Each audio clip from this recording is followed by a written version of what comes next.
बिस्मिल्लाहिर्रहमानिर्रहीम अस्सलामुअलैकुम। Welcome back in my chemistry class. दोस्तों, आपका sir Zeeshan Haider, FSc chemistry first year chapter number 9 का लेक्चर नंबर 9। आज का lecture practical point of view से बड़ा अहम है, यानी इसमें जो भी बात आज हम पढ़ेंगे वो प्रैक्टिकली हम लैब में परफॉर्म किया करते हैं। तो आज के लेक्चर का आगाज़ हम करते हैं एक खूबसूरत शेर से, और वो शेर है, सनाए इश्क हूँ नजरानाए दिल लेके आया हूँ।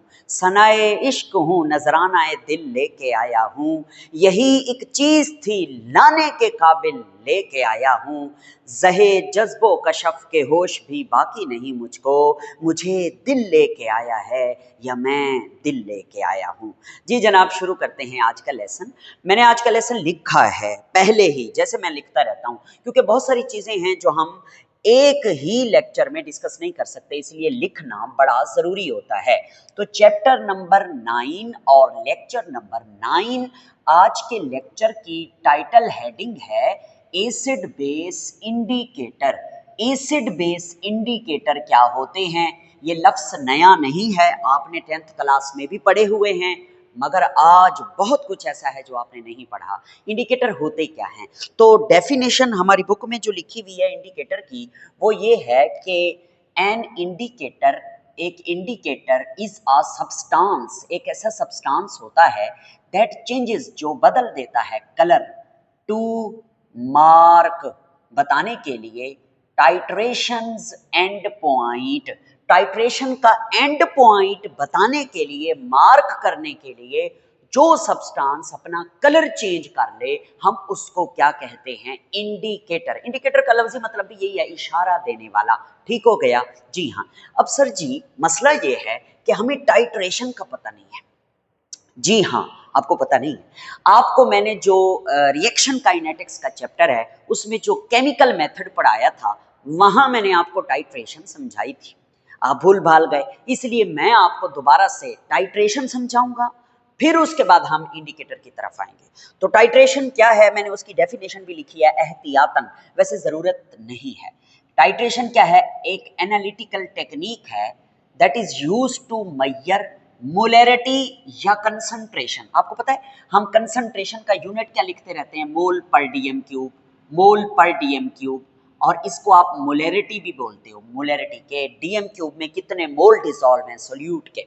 जी, तो मोलैरिटी या कंसंट्रेशन को मेजर करने वाली technique of an unknown solution, बिल्कुल एक ऐसा सॉल्यूशन होगा जो अननोन होगा, यानी जिसकी हमें मोलैरिटी का पता नहीं होगा, हम उसकी मोलैरिटी को मेजर करेंगे by the help of standard solution.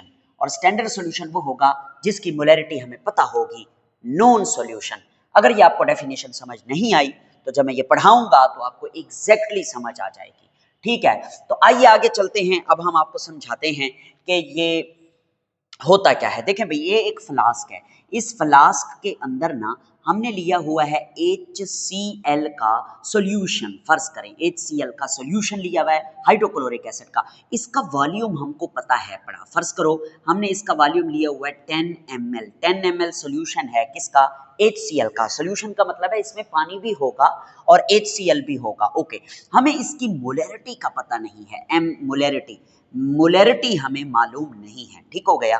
तो ये जो HCl का सॉल्यूशन यहाँ पर पड़ा हुआ है, जिसकी मोलैरिटी का हमें पता नहीं है और वॉल्यूम का पता है पड़ा, इसको हम क्या बोलते हैं? इसको हम बोलते हैं नॉन सॉल्यूशन। क्या बोलते हैं मेरे बेटे? वो हो अननोन सॉल्यूशन। क्या बोलते हैं? अननोन सॉल्यूशन भी इसे कहते हैं, या हम इसे एनालाइट भी कहते हैं। एनालाइट, जिसको हम एनालिसिस जिसकी हम एनालिसिस करने जा रहे हैं, एनालाइट भी कहते हैं इसे। इसे टाइट्रेंड भी बोलते हैं। टाइट्रेंड, मैं यहां पे लिख देता हूं, टाइट्रेंड, टाइट्रेंड। ठीक हो गया?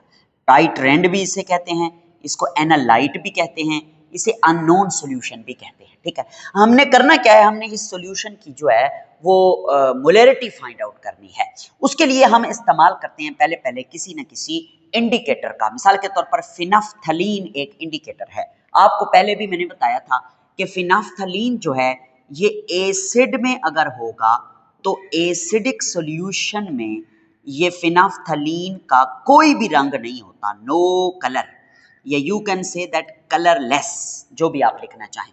और अगर ये फिनाफ्थलीन बेसिक मीडियम में होगा, यानी बेस के अंदर ये फिनाफ्थलीन होगा, बेसिक मीडियम में होगा, तो फिर ये एक पिंक कलर देता है, पिंक कलर, ठीक है, पिंक कलर। ओके, ये आपने याद रखना है। अब आपने क्या किया हुआ है, आपने इस फ्लास्क के अंदर HCl का सॉल्यूशन लिया हुआ है जिसकी मोलैरिटी आपको पता नहीं है। आप क्या करेंगे, आप ऐसा करें कि इस फिनाफ्थलीन का 1 से 2 ड्रॉप जो है इसके अंदर डाल दें। कैसे डालोगे, आपके पास होता है आपके पास ना लैब में इस तरह की एक छोटी शीशी, आपके पास ना लैब में इस तरह की एक छोटी शीशी होती है, इसके अंदर इंडिकेटर रखा होता है, और आप क्या करते हैं, आप एक छोटा सा ड्रॉपर उठाते हैं, जैसे वो बच्चों को पेनाडोल के कतरे पिलाने के लिए ड्रॉपर होता है, उस ड्रॉपर से आप फिनाफ्थलीन इंडिकेटर उठा के इस फ्लास्क के अंदर 1 से 2 कतरे फिनाफ्थलीन के डाल देंगे। क्या कुछ होगा?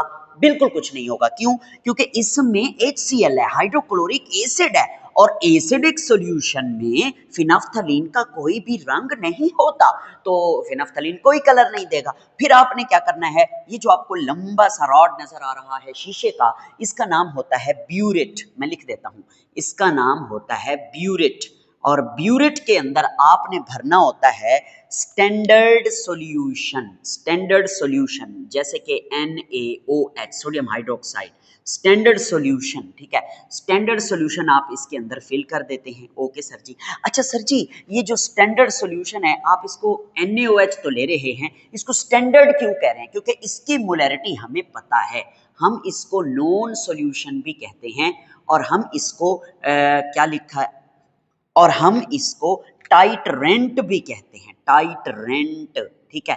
ये स्टैंडर्ड सॉल्यूशन है क्योंकि इसकी मोलैरिटी का हमको पता है पड़ा। और ये जो ब्यूरेट आपको नजर आ रही है ना, ये पढ़ी लिखी ब्यूरेट है, मतलब ग्रेजुएटेड है, इसके ऊपर ऐसे स्केल बना हुआ होता है, और ये 50 ml की भी होती है, 100 ml की भी होती है, व्हाट्सएवर। हम फर्ज करो यहाँ पर 50 ml वाली ब्यूरेट ले रहे हैं जो कि यहाँ तक फिल है। ओके, इसके अंदर NaOH भरा हुआ है, यहाँ पर ये इसकी टूटी है छोटी सी, और नीचे सुराख है जिसे हम खोल और बंद करके अपनी मर्जी से इसमें सॉल्यूशन डाल सकते हैं। जी जनाब। अब करना क्या है, आपको मैं बताता हूं आपने क्या करना है। आपने ना इसको, आपने इस फ्लास्क के अंदर HCl का सॉल्यूशन लिया हुआ है जिसके अंदर आपने फिनाफ्थलीन इंडिकेटर के ड्रॉप्स भी डाले हुए हैं। आप क्या करेंगे, इस टूटी को खोलेंगे और यहाँ से एक ड्रॉप गिरेगा NaOH का, सोडियम हाइड्रोक्साइड का। अब ये जो NaOH है इसकी मोलैरिटी का हमें पता है, ये हमारा नॉन सॉल्यूशन है, और इसमें जो HCl है इसकी मोलैरिटी का हमें पता नहीं है, ये अननोन सॉल्यूशन है।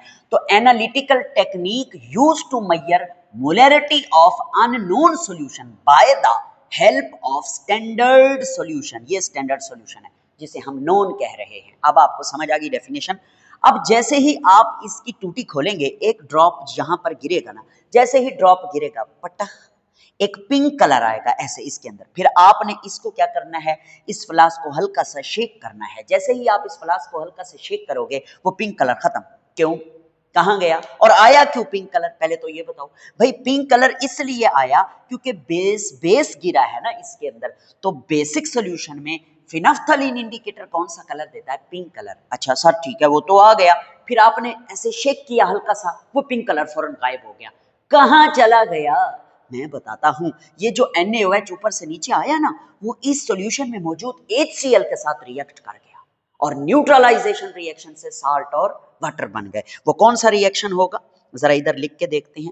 वो रिएक्शन होगा HCl प्लस NaOH, इनका आपस में रिएक्शन होगा, NaCl बनेगा, और साथ में क्या बनेगा, H2O, यानी कि वाटर बनेगा। ठीक है, ये है न्यूट्रलाइजेशन रिएक्शन। ओके, तो जितना एक कतरा जो गिरा है बेस का, वो एसिड के साथ रिएक्ट कर गया। ओके, नेक्स्ट फिर आपने इस तरह से टूटी को एडजस्ट करना है कि एक एक ड्रॉप, यानी ड्रॉप आफ्टर ड्रॉप गिरता रहे, और नीचे आकर एसिड HCl के साथ रिएक्ट करता रहे और न्यूट्रलाइजेशन होती रहे।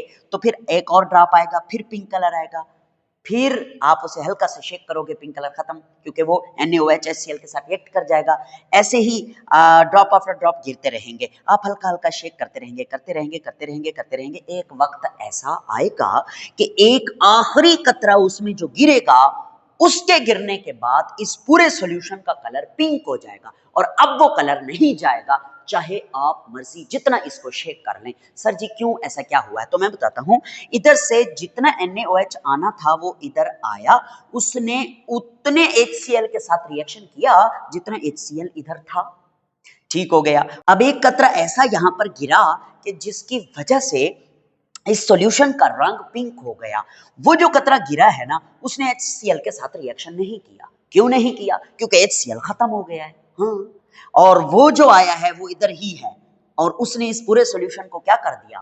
बेसिक कर दिया। तो पूरा सॉल्यूशन अब बेसिक है। क्यों? क्योंकि एसिड तो खत्म हो चुका है, जो ऊपर से एक्स्ट्रा कतरा गिरा है वो तो उसने तो सॉल्यूशन को बेसिक कर दिया। इसलिए बेसिक सॉल्यूशन में फिनाफ्थलीन का कलर क्या होता है? पिंक होता है। अब इसमें जो पिंक कलर आया है और फिर गायब नहीं हुआ, तो इसका मतलब ये हमें इंडिकेट कर रहा है कि आप इस टूटी को बंद कर दें, टाइट्रेशन खत्म हो गई है, टाइट्रेशन का एंड पॉइंट आ चुका है। जी हाँ, तो फिर आप इस टूटी को बंद कर देंगे, टाइट्रेशन मुकम्मल हो गई। अब आगे क्या करेंगे आप, मैं अब आपको बताता हूं। ऊपर से ये जो NaOH जितना इस्तेमाल हुआ है ना, जितना भी, इस NaOH का वॉल्यूम आप नोट कर लेंगे कि भी इतना NaOH यूज हुआ है। फिर एक फार्मूला होता है, formula M1V1 over N1 is equal to M2V2 over N2। इस फार्मूले की मदद से आप लोग क्या करते हैं कि जो ऊपर वॉल्यूम NaOH का इस्तेमाल हुआ है, उस वॉल्यूम की मदद से अंदर मौजूद HCl की मोलैरिटी को फाइंड आउट कर लेते हैं। सर ये फार्मूला किस तरह से इस्तेमाल होता है, थोड़ा सा तो आइडिया दे दें। देखें भाई, ये HCl और NaOH जो हैं, इसमें से एक को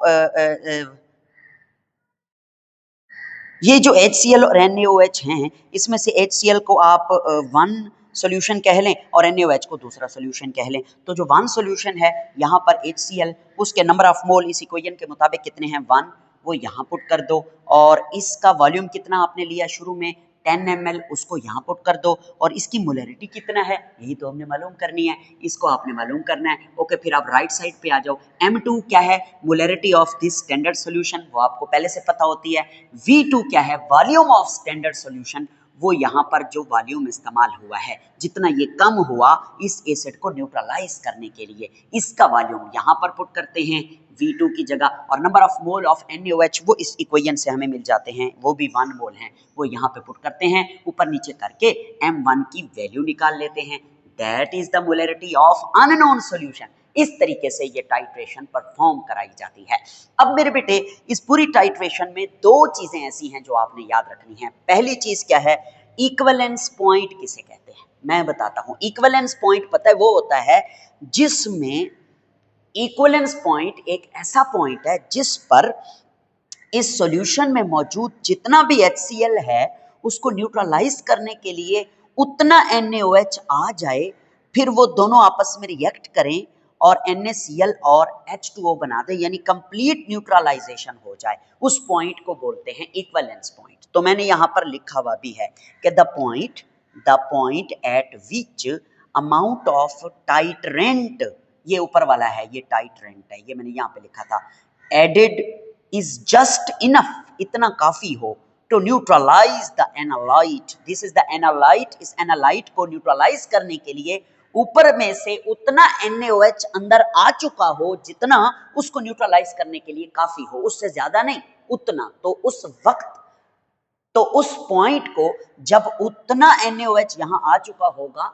जो काफी होगा HCl को न्यूट्रलाइज करने के लिए, उस पॉइंट को हम क्या कहेंगे? Equivalence point. और उस पॉइंट के ऊपर ये रिएक्शन मुकम्मल हो जाता है।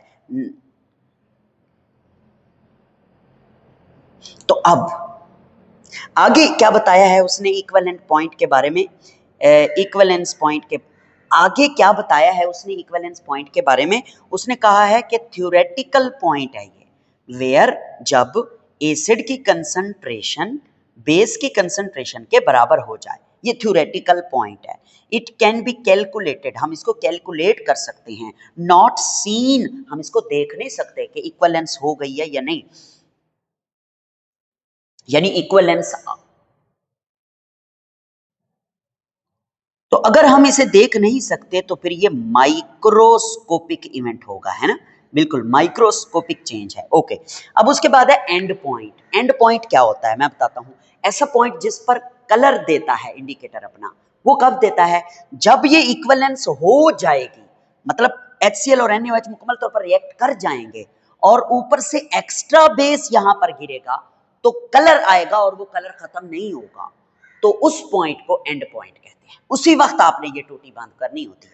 तो नीचे मैंने लिखा हुआ भी है and point, the point eight which indicator change colour, indicator का कलर चेंज हो गया। और आगे 2-3 बातें एक्स्ट्रा लिखी हैं आपके लिए। प्रैक्टिकल पॉइंट है ये एंड कैन बी सीन, और आप इसको देख रहे हैं जब कलर चेंज हो रहा है, तो इसलिए ये मैक्रोस्कोपिक चेंज है, ठीक है। और कम्स, ये आता है जस्ट आफ्टर इक्विवेलेंस पॉइंट। मेरे मुताबिक इक्विवेलेंस पॉइंट के फौरन बाद ये आ जाता है, फौरन बाद। ठीक हो गया, यस सर, हमें समझ आ गई। अब हम आगे चलते हैं। अब हम बात करेंगे इंडिकेटर की, ठीक है, इंडिकेटर की बात करते हैं। ओके, तो indicator have different colours in acid and base. ये हमें पता है कि एसिड में और कलर देते हैं इंडिकेटर और बेस में उनका और कलर होता है। तो ये इंडिकेटर केमिकली किस चीज के बने होते हैं, मोस्टली जो इंडिकेटर हैं वो वीक ऑर्गेनिक एसिड होते हैं या फिर वीक ऑर्गेनिक बेस होते हैं। अब हम एग्जांपल लेते हैं एक इंडिकेटर की, HIN। ये एक वीक एसिड की शक्ल में मौजूद इंडिकेटर है। इसको जब हम पानी में डालते हैं ना तो ये आयोनाइज हो जाता है और ये हाइड्रोजन आयन बना देता है और साथ में खुद IN के ऊपर नेगेटिव चार्ज एनाइन की शक्ल इख्तियार कर लेता है। अब मैं आपको बताऊं, ये जो हालत है ना, ये हालत इंडिकेटर की, आप इसे एसिड फॉर्म कह सकते हैं, एसिड वाली शक्ल किसकी, इंडिकेटर की। और ये जो शक्ल है, ये शक्ल, ये आप इसको बेस फॉर्म कह सकते हैं, बेस वाली शक्ल किसकी, इंडिकेटर की, बेस वाली शक्ल। क्यों सर जी, ऐसा क्यों है? आपको पता है जब एसिड अपना प्रोटॉन छोड़ देता है तो वो क्या बन जाता है, कॉन्जुगेट बेस, तो इसलिए हम इसको बेस फॉर्म कह रहे हैं। एक और बात भी लिख लें, आप इसको अनआयोनाइज्ड फॉर्म भी कह सकते हैं, ये आयोनाइज नहीं हुआ हुआ है, अनआयोनाइज्ड फॉर्म। और ये वाली जो शक्ल है आप इसको क्या बोल सकते हैं, आयोनाइज्ड फॉर्म। ठीक हो गया जी। अब इस शक्ल में इंडिकेटर का जो कलर होगा हम उसे एसिडिक कलर कहेंगे, यानी कि एसिडिक फॉर्म में, एसिडिक हालत में जो कलर होता है इंडिकेटर का। ठीक हो गया, ओके। और इस शक्ल में जो इंडिकेटर का कलर होगा हम उसको बोलेंगे basic colour, basic colour, base वाला कलर इंडिकेटर का। ठीक हो गया। अब मैं आपको बताता हूं कि ये इंडिकेटर काम कैसे करता है, यानी किस तरीके से ये अपना कलर चेंज करता है। तो प्यारे बेटे, इसको समझने के लिए ना हम एक इंडिकेटर बना देते हैं, ठीक है। हमारे पास ये है, फर्ज करो एक इंडिकेटर, ये देखें, मैं थोड़ा सा ना इसको यूं शक्ल के तौर पर बनाता हूं जैसे हमारी बुक में बना हुआ है। ये H है, ठीक है, ये IN है, ओके। हमने इसको डाल दिया पानी में और ये टूटा, और टूटने के बाद ये H पॉजिटिव अलग हो गया, ठीक है। और ये यहाँ पर थोड़ा सा कलर चेंज कर लेता हूँ, ये IN नेगेटिव, ये अलग हो गया, ये आयोनाइज हो गया, ठीक है। अब इस शक्ल में इसका कलर और होगा और इस शक्ल में इसका कलर और होगा, ठीक है। मिसाल के तौर पर अगर ये फिनफ्थलीन है, ये ऊपर वाली इक्वेशन को मैंने इस तरह लिखा है, अगर ये फिनफ्थलीन है और अगर फिनफ्थलीन इस हालत में है तो फिनफ्थलीन का कोई रंग नहीं होगा, और अगर फिनफ्थलीन बेसिक सॉल्यूशन में है, इस हालत में है, तो फिनफ्थलीन का कलर क्या होगा, फिनफ्थलीन का कलर होगा पिंक। ठीक हो गया। तो अब आपने इस इंडिकेटर को जब पानी में डाला तो ये अपने आयंस में बिखर गया और इक्विलिब्रियम भी आ गया। अब आप क्या करते हैं, आप बाहर से डालते हैं, फर्ज करो एसिडिक सॉल्यूशन, तो मैंने लिखा हुआ है ऐड एसिड। अगर आप बाहर से एसिड डालेंगे तो एसिड क्या जनरेट करेगा, एसिड हाइड्रोजन आयन जनरेट करेगा। तो जब हाइड्रोजन आयन आते हैं तो पता है आपको क्या होता है, ये ऊपर वाले रिएक्शन का इक्विलिब्रियम डिस्टर्ब हो जाता है और वो इक्विलिब्रियम को दोबारा अटेन करने के लिए ऊपर वाला रिएक्शन जो है वो रिवर्स की तरफ जाता है। जब रिवर्स की तरफ जाएगा, पीछे की तरफ जाएगा ना, तो ये वाली शक्ल ज्यादा बनेगी। तो इंडिकेटर लार्जली अनआयोनाइज्ड फॉर्म में रहेगा, अनआयोनाइज्ड फॉर्म में चेंज हो जाएगा इस हालत में, ठीक। और वो कौन सी हालत है, वो है HIN, ठीक हो गया। और उसका कलर कौन सा होता है, इसका एसिड वाला कलर, एसिड कलर ये शो करेगा जो एसिड सॉल्यूशन में वो देता है। अब इसको कैसे समझेंगे मैं बताता हूं। देखें, बाहर से जब आप एसिड डालते हैं तो वो हाइड्रोजन आयन जनरेट करता है। हाइड्रोजन आयन जब बाहर से आएंगे तो हाइड्रोजन आयन में इजाफा होगा। अब हाइड्रोजन आयन में इजाफा हुआ तो ऊपर वाले रिएक्शन का इक्विलिब्रियम डिस्टर्ब हो गया। इन बढ़े हुए हाइड्रोजन आयन को कम करने के लिए ये रिएक्शन रिवर्स हो जाएगा, और जब ये रिवर्स को जाएगा तो ये वाले बहुत ज्यादा बनना शुरू हो जाएंगे। जब ये वाले ज्यादा बनेंगे तो इन्हीं वाला कलर शो होगा, इन्हीं वाला कलर हमको नजर आएगा, ठीक है, एसिड फॉर्म वाला कलर। ओके, तो इधर मैं लिख देता हूं एसिडिक सॉल्यूशन, यानी जब आप एसिड डालते हैं तो सॉल्यूशन एसिडिक हो जाता है और रिएक्शन पीछे को चल पड़ता है। ओके, अब अगर मैं दूसरी बात बताऊं आपको कि जब आप ऐड करते हैं ना बेस, तो बेस क्या जनरेट करता है, OH नेगेटिव। OH नेगेटिव को खत्म करने के लिए रिएक्शन जो है वो फॉरवर्ड को चल पड़ता है, और जब रिएक्शन फॉरवर्ड को चलेगा तो इंडिकेटर लार्जली किस हालत में रहेगा, इस हालत में रहेगा, आयोनाइज्ड हालत में रहेगा, आयोनाइज्ड हालत में, और बेस वाला कलर जो है वो जाहिर करेगा। कैसे भाई, मैं आपको बताता हूं। जब आपने बाहर से बेस ऐड किया ना, तो उस बेस ने क्या पैदा किया, OH नेगेटिव। अब इस OH नेगेटिव को जो बाहर से आए हैं उनको कम करना है, उनको खत्म करने के लिए ये रिएक्शन फॉरवर्ड मूव करेगा, बहुत सारे H पॉजिटिव जनरेट करेगा, ताकि ये H पॉजिटिव इस OH नेगेटिव के साथ मिल मिलकर पानी बनाते रहें, तो ऊपर वाला तो ये रिएक्शन आगे को जाता जाएगा, आगे को चलेगा, और इस शक्ल में ज्यादातर इंडिकेटर एग्जिस्ट करेगा। और ये उसकी कौन सी हालत है, ये उसकी बेसिक हालत है, और इसी हालत में वो अपना कलर शो करेगा जो उसका कलर है। जैसे कि फिनाफ्थलीन पिंक कलर शो करता है। तो मैं यहाँ लिख देता हूँ कि जब हम बेसिक सॉल्यूशन करेंगे, यानी बेस ऐड करेंगे, तो रिएक्शन आगे को जाएगा और ये वाली शक्ल ज्यादा एग्जिस्ट करेगी। Yes sir. अब हम आगे चलते हैं। हमारी बुक में ना इंडिकेटर मौजूद हैं, जिनमें लिटमस एक इंडिकेटर है, मगर यहाँ पे हम टाइट्रेशन में उसे यूज नहीं कर सकते। सिर्फ हमें एसिड और बेस के डिफरेंशिएशन के बारे में बताता है, वो यहाँ इस्तेमाल नहीं होगा टाइट्रेशन में।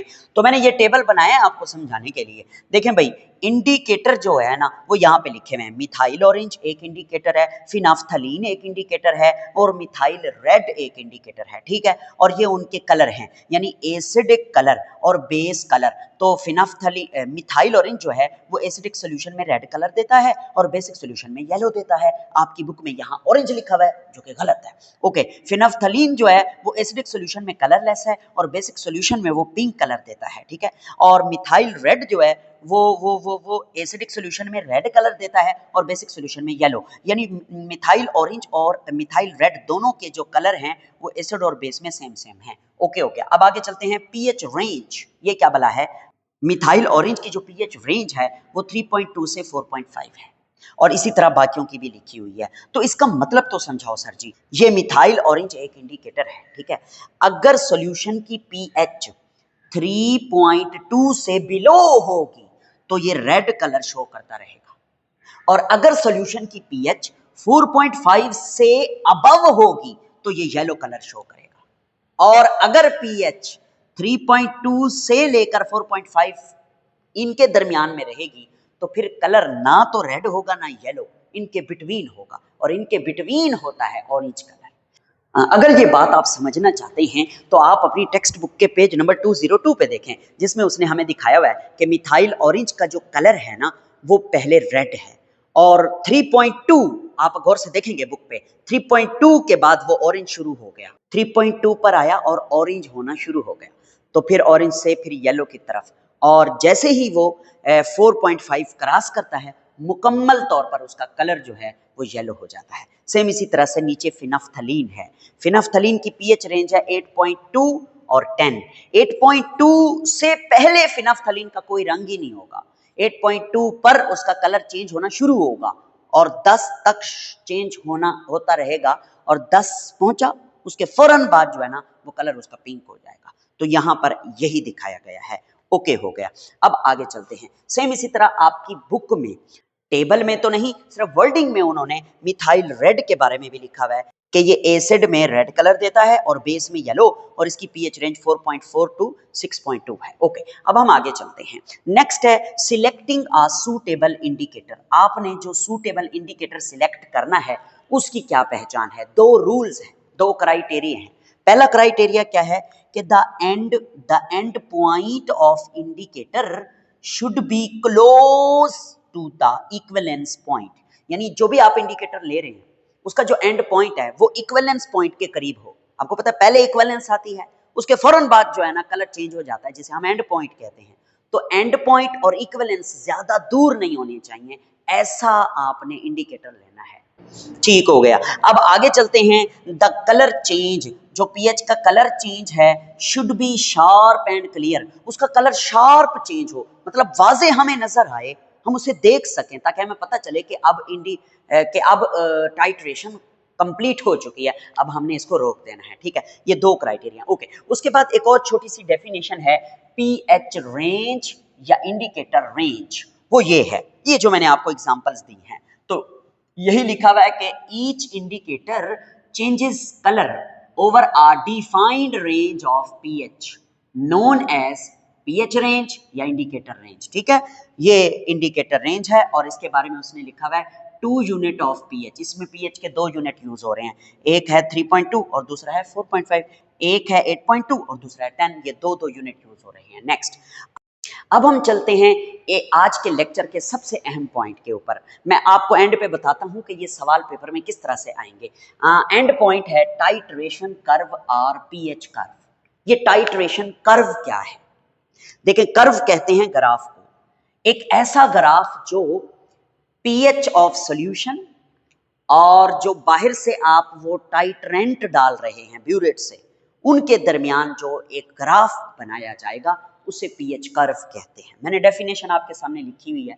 अ graphical representation between pH of solution and volume of titrant added is called क्या? टाइट्रेशन कर्व और पीएच कर्व। ओके, अब दो बातें और भी आपने याद रखनी है।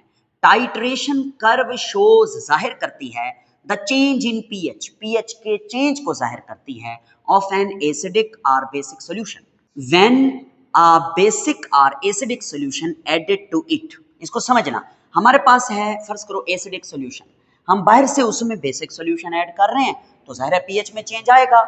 ओके, और इसी तरह अगर हमारे पास बेसिक सॉल्यूशन है और बाहर से हम उसमें एसिडिक सॉल्यूशन डाल रहे हैं तो उसमें भी जाहिर है पीएच चेंज आएगा। वही पीएच चेंज हमें ये कर्व बताती है। सर आप क्या कह रहे हैं? आपने हमें यहां कहा था कि इधर एसिड होता है इधर बेस है, जरूरी तो नहीं है। आप अगर एसिड की मोलैरिटी फाइंड आउट कर रहे हैं तो उसे आप फ्लास्क में लेंगे और ऊपर आप बेस लेंगे, और अगर आप बेस की मोलैरिटी फाइंड आउट कर रहे हैं तो बेस को आप नीचे लेंगे और एसिड को आप ऊपर लेंगे।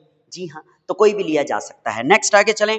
वो कहता है ये जो टाइट्रेशन कर्व है that is used to choose the indicator, indicator का सिलेक्शन के आपने फलां टाइट्रेशन में कौन सा इंडिकेटर यूज करना है। जी हाँ, टाइट्रेशन की बहुत सारी किस्में होती हैं, जैसे strong acid strong base titration, weak acid strong base titration, इसी तरह strong acid weak base titration, इसी तरह weak acid weak base titration. तो ये चार मेन किस्में होती हैं एसिड बेस टाइट्रेशन की। तो अब हमने क्या करना है? हमने पहले डिस्कस करना है strong acid strong base titration curve, यानी स्ट्रॉन्ग एसिड स्ट्रॉन्ग बेस की टाइट्रेशन करानी है और उनकी कर्व बनानी है। ठीक है, तो आइए इसकी एग्जांपल लेते हैं। एग्जांपल है HCl जो कि स्ट्रॉन्ग एसिड है और इसका रिएक्शन कराना है NaOH के साथ जो कि स्ट्रॉन्ग बेस है। इन दोनों के रिएक्शन से क्या बनता है आपको पता है? NaCl बनता है और साथ में क्या बनता है? H2O बनता है। तो ये एग्जांपल है स्ट्रॉन्ग एसिड स्ट्रॉन्ग बेस की। ओके, और यही मैंने आपको यहां पर एक्सप्लेन किया है। इसको देखते हुए वो मैं कर्व भी आपको समझाता हूं। प्यारे बेटे, सबसे पहले तो आपने इसके अंदर क्या लिया हुआ है? HCl लिया हुआ है इनिशियली, और HCl आपको पता है स्ट्रॉन्ग है तो ये टूटा हुआ रहेगा, आयोनाइज्ड फॉर्म में रहेगा, तो यहां बहुत सारे हाइड्रोजन आयन होंगे, बहुत सारे हाइड्रोजन आयन। जब बहुत सारे हाइड्रोजन आयन होते हैं ना तो पीएच क्या होती है? पीएच कम होती है। ठीक है, तो यही लिखा है उसने कि initially HCl ionise and produce hydrogen ion, so pH क्या होगी, कम होगी, बिल्कुल। एंड NaOH एडेड तो पीएच बढ़ जाएगी। जब आप ऊपर से NaOH ऐड करेंगे ना, NaOH आता जाएगा आता जाएगा आता जाएगा, तो पहले तो वो न्यूट्रलाइज होता रहेगा, फिर थोड़ी देर के बाद जब इक्विवेलेंस पॉइंट आ जाएगा तो NaOH क्योंकि स्ट्रॉन्ग बेस है तो वो अपने OH आयन यहाँ पर पैदा करेगा, और OH आयन के पैदा होने की वजह से सॉल्यूशन बेसिक हो जाएगा और पीएच बढ़ जाएगी। यही उसने लिखा हुआ है, ठीक है। और फिर क्या लिखा हुआ है, इक्विवेलेंस पॉइंट कब आएगा, 7 pH के ऊपर, वो मैं आपको ड्रा करके दिखाता हूँ, ठीक है। और इसमें इंडिकेटर जो आप यूज करते हैं वो फिनाफ्थलीन भी यूज कर सकते हैं, मिथाइल ऑरेंज भी यूज कर सकते हैं, मगर बेस्ट इंडिकेटर कौन सा है, इसमें वो फिनाफ्थलीन है। Phenolphthalein is the best indicator that is used for strong acid strong base. उसकी वजह ये है कि इसकी जो पीएच की रेंज है वो इक्विवेलेंस पॉइंट के करीब करीब है, क्योंकि इक्विवेलेंस पॉइंट 7 पर है और इसकी पीएच रेंज भी 8.2, यानी 8.2 से कलर चेंज होना शुरू तो हो जाता है, ठीक है। इसलिए मिथाइल ऑरेंज से बेहतर फिनाफ्थलीन है। अब हम इसी को in the form of graph draw करते हैं। तो ये एक्स एक्सिस पे क्या है, वॉल्यूम ऑफ बेस, जो कि स्ट्रॉन्ग बेस है, और मिलीलीटर में हमने उसे लिया था, और यहां पे हम क्या लिख रहे हैं, पीएच। किसकी पीएच, इस सॉल्यूशन की जो इस फ्लास्क के अंदर होगा। तो प्यारे बेटे इसकी कुछ कर्व यहां से शुरू करें आप 2 से, ठीक है, ऐसे ऐसे थोड़ा थोड़ा ऊपर करते जाएं, और 40 पे जाके ना आपने इसको काफी ऊपर कर देना है, यानी यहां ऐसे इसको ना थोड़ा ढलवान में बना, ये देखिए ऐसे, ये ठीक हो गया। और लेते जाएं लेते जाएं लेते जाएं, 10 पे जाके आप इसका मोड़ काटना शुरू कर, ये लो, ये कट गया मोड़। ओके जी, अब ये कर्व हमें क्या बताती है, ये कर्व हमें बताती है कि यहां पर जो है इक्विवेलेंस पॉइंट है, इक्विवेलेंस पॉइंट, और ये कौन सी पीएच है, pH is equal to 7 and that is the equivalence point. Okay हो गया। अब आप अगर आपकी बुक में देखें ना तो उसने कहा है कि अगर आप मिथाइल रेड या मिथाइल ऑरेंज यूज करते हैं तो उसका कलर यहां से यानी 4 पीएच से चेंज होना स्टार्ट हो जाता है। जी हाँ, देख लें ना कि मिथाइल रेड अगर यूज कर रहे हैं तो 4.4 से लेकर 6.2 तक आपको बुक में कलर भी चेंज करके उसने बताया हुआ है, तो कलर चेंज होना शुरू हो जाएगा। और अगर आप फिनाफ्थलीन ले रहे हैं तो 8 से यानी 8.2 से 10 तक उसके कलर चेंज की रेंज है, 10 के फौरन बाद वो सारा पिंक हो जाएगा, ठीक है। तो ये हमें कर्व बता रही है। इसको जरा डिटेल से देखें ना, तो जब यहां पर 0 का मतलब है कि वॉल्यूम ऑफ बेस 0 है, मतलब आपने बेस डाली हुई नहीं, मतलब आपने बेस डाली ही नहीं है, इस फ्लास्क के अंदर सिर्फ एसिड है, तो पीएच भी तो देखो कम है। फिर जैसे जैसे आप बेस डालते गए ऊपर से वॉल्यूम बढ़ता गया बेस का, पीएच भी बढ़ती गई बढ़ती गई बढ़ती गई, यहाँ पे अचानक से पीएच ऊपर गई है, क्योंकि इक्विवेलेंस पॉइंट यहाँ पर है तो पीएच अचानक से ऊपर गई है, और इस जगह पे इक्विवेलेंस पॉइंट आया, और इक्विवेलेंस पॉइंट के बाद फिर पीएच बढ़ना शुरू हो गई, ठीक हो गया। क्यों पीएच बढ़ना शुरू हो गई, ये ऊपर जा रही है, क्योंकि बेस आ गया है, बेस ऐड हुआ है। ओके, नेक्स्ट अब हम आगे चलते हैं, दूसरी बात करते हैं। वो दूसरी बात कौन सी है, strong acid weak base titration curve. Acid strong है, बेस वीक है। एसिड स्ट्रॉन्ग है HCl, वीक बेस है NH3।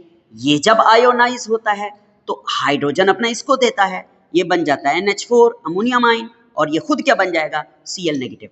पहले हम इसकी कर्व देख लेते हैं, फिर हम आगे चलेंगे। तो इसकी कर्व यहां से शुरू होती है और आहिस्ता आहिस्ता ऐसे नीचे आती जाती है, और यहां पर 8 के बाद ये नीचे आती है, फिर यहां इधर चली जाती है, ऐसे इस तरह की ये कर्व है। और इस कर्व का मतलब देखें कि शुरू शुरू में यहां पर जाहिर है नीचे इस जगह पर क्या होगा, इस जगह पर होगा बेस, एसिड नहीं होगा, एसिड ऊपर ब्यूरेट में होगा। तो जब बेस होगा यहां पर तो पीएच भी तो ज्यादा होगी, बेस जो है।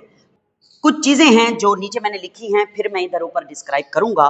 पहली चीज ये है कि इनिशियली शुरू में ओनली वीक बेस, सिर्फ वीक बेस होता है, क्योंकि इसमें हम जो फ्लास्क है उस फ्लास्क में हम बेस ही लेते हैं पहले बेस लेते हैं और बेस तो वीक है, तो बेस वीक है अगर, तो OH नेगेटिव की जो कंसंट्रेशन है वो बहुत कम होगी और pH 7 से ज्यादा होगी। और जो है ना जैसे आप HCl ऐड करेंगे तो OH नेगेटिव की कंसंट्रेशन और कम हो जाएगी, क्योंकि जब आप एसिड डालते हैं तो OH नेगेटिव की कंसंट्रेशन में कमी आ जाती है और pH कम हो जाएगी। फिर वो कहता है कि before equivalence point solution act as buffer. ये देखो यहाँ पे आपकी बुक वाले ने बताया हुआ है कि सॉल्यूशन जो है वो बफर के तौर पर एक्ट करेगा, इसलिए जल्दी जल्दी pH चेंज नहीं हुई, थोड़ी थोड़ी मॉडरेट pH में आहिस्ता आहिस्ता स्लो चेंज आ रहा है, स्लो स्लो। उसकी वजह क्या है? उसकी वजह ये है कि ये जो NH3 है ना, अमोनिया, ये वीक बेस है और ठीक है, और ये क्या है? इसका कॉन्जुगेट एसिड है NH4 पॉजिटिव, और अगर मैं इसको इसके साथ मिलाकर देखूं तो ये साल्ट है। तो वीक बेस और उसका साल्ट जो होता है, ठीक है, वो बफर के तौर पर एक्ट करते हैं, तो इसीलिए यहाँ पर जो है वो थोड़ी थोड़ी pH चेंज हुई है, ज्यादा pH चेंज नहीं हुई, ठीक है। तो फिर यहाँ पे आप लोग इंडिकेटर यूज कर सकते हैं, फिनाफ्थलीन भी यूज किया है उसने, और यहाँ पे मिथाइल रेड या मिथाइल ऑरेंज भी आप इस्तेमाल कर सकते हैं। तो मैं आगे देखता हूँ कि pH at equivalent point is smaller than 7, pH is 5.27। तो इसका जो इक्विवेलेंस पॉइंट है वो तकरीबन यहाँ पर है 5.27 पर, pH is equal to 5.27, और ये इसका इक्विवेलेंस पॉइंट है। इसका इक्विवेलेंस पॉइंट 5 पर क्यों आया है? देखें, आपने इस फ्लास्क में बेस लिया हुआ है, ऊपर से आप क्या डाल रहे हैं? HCl एसिड, उनका आपस में न्यूट्रलाइजेशन रिएक्शन हो रहा है। फिर जब इक्विवेलेंस आ जाएगी ना, तो जितना एसिड आपने ऊपर से डाला वो बेस के साथ रिएक्ट कर गया, बेस तो खत्म हो गई और ऊपर से आपने एसिड डालना भी रोक दिया। तो फिर क्यों pH 5.27 है? उसकी वजह ये है कि ये जो बना है ना अमोनियम आइन, ये बजाते खुद एक एसिड है, कॉन्जुगेट एसिड है, इसीलिए NH4 पॉजिटिव टूटेगा और थोड़ा बहुत हाइड्रोजन आइन बनाएगा इक्विवेलेंस के बाद, क्योंकि ये बन तो चुका है ना। तो जब ये हाइड्रोजन आइन बनाएगा तो जहां हाइड्रोजन आइन होते हैं वहां pH 7 से कम होती है, आपने पढ़ा हुआ है, इसलिए इसका इक्विवेलेंस जो है वो 7.25 पर होगा। और आखिर में after equivalence point pH decrease sharp because HCl एडेड। इस लाइन का क्या मतलब है? इस लाइन का ये मतलब है कि आपने ब्यूरेट में एसिड दिया हुआ था, नीचे बेस, आपने ब्यूरेट की टूटी खोली, उस एसिड ने बेस के साथ रिएक्ट किया, इक्विवेलेंस आ गई। इक्विवेलेंस के बाद जाहिर है ऊपर से एक्स्ट्रा एसिड नीचे आएगा तो एंड पॉइंट आएगा, ऊपर से एक्स्ट्रा एसिड नीचे डालेंगे तो ही कलर शो करेगा ना इंडिकेटर अपना।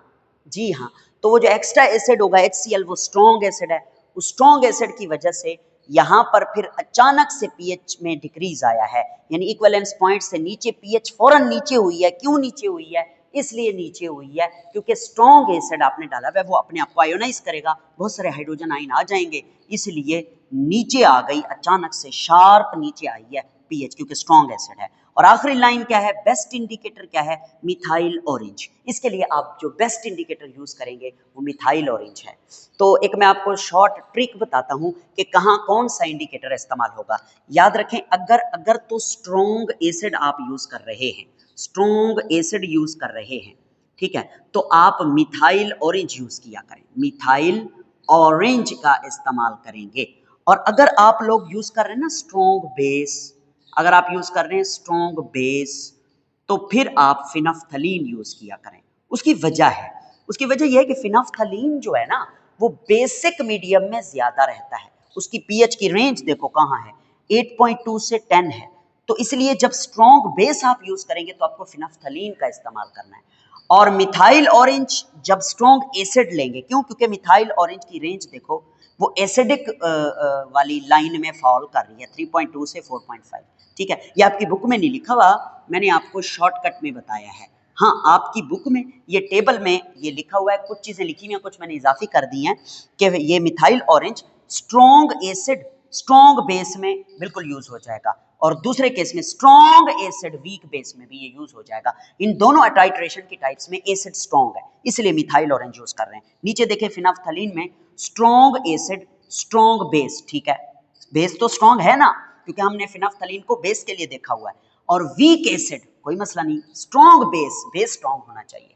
यहां भी बेस स्ट्रॉन्ग है, यहां भी बेस स्ट्रॉन्ग है। और नेक्स्ट देखें मिथाइल रेड स्ट्रॉन्ग एसिड, क्यों? क्योंकि इसका भी एसिडिक में फॉल कर रहा है, पीएच रेंज और वीक बेस, ठीक हो गया।